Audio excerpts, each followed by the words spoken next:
ma-expand yung ano nyo guys, yung ma-expand yung ano, kasi hindi kailangan dito na as in marami.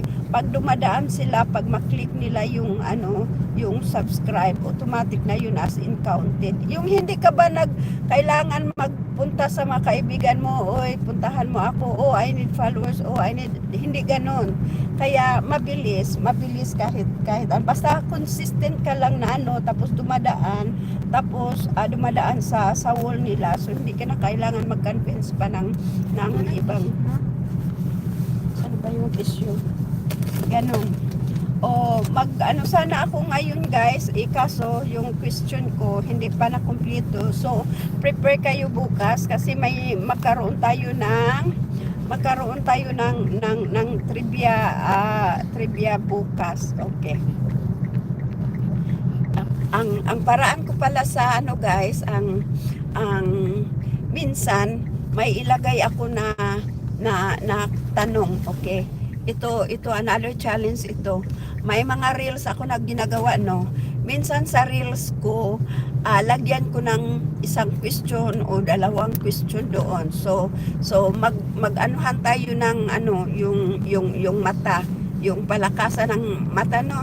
Ito yung ibang update ko na makapapanood talaga kayo sa reels. Minsan maglagay ako ng isa o dalawang tanong sa reels ko na kahit sa luma or sa bago, ganon. Tingnan natin kung sino talaga yung nanood o hindi. Doon ko ilagay yung mga tanong sa ano guys, sa comments. So yung unang makapag-submit sa akin ng sagot doon sa Messenger, yung una ha. Tapos yung unang makasubmit ng sagot doon sa Messenger ko, mayroon akong pa-surprise diyan. Sa una lang. So ibig sabihin yung i-response ko, yung kaagad kong mag-reply sa Messenger nyo, kayo yung unang nakapasa ng sagot.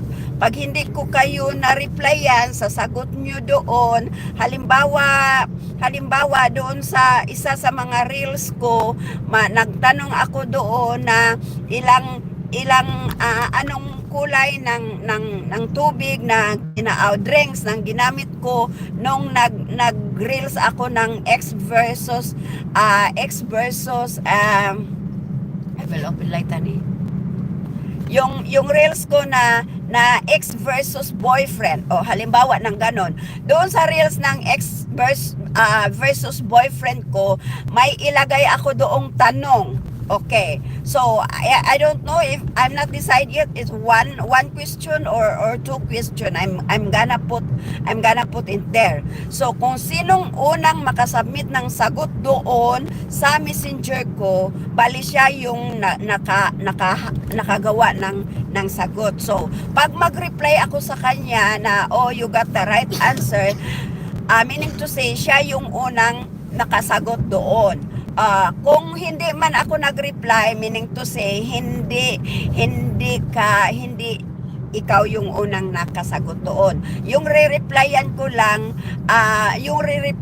lang is yung unang nakasubmit sa akin, yung guys. Okay, so doon ako mag-send ng sabihin ko kay Mary Jane, doon ako magpa-send ng kuskus. O ganito si nakasagot siya sa tanong ko, ganito ganyan. So doon ako magpa-send ni Mary Jane ng price about that one, guys, ha. So gagawin ko yan simula ngayong gabi pag uwi ko sa bahay. So makagawa lang ako ng question pag nandun ako sa bahay. May magagawa ako ng isa or dalawa, pero hindi ko sasabihin kung saan ko nilagay. Magpili lang ako ng title ng mga reels ko sa bago man o sa luma man. Pipili ako doon ng reels ko na doon ko ilagay yung question ko. So challenging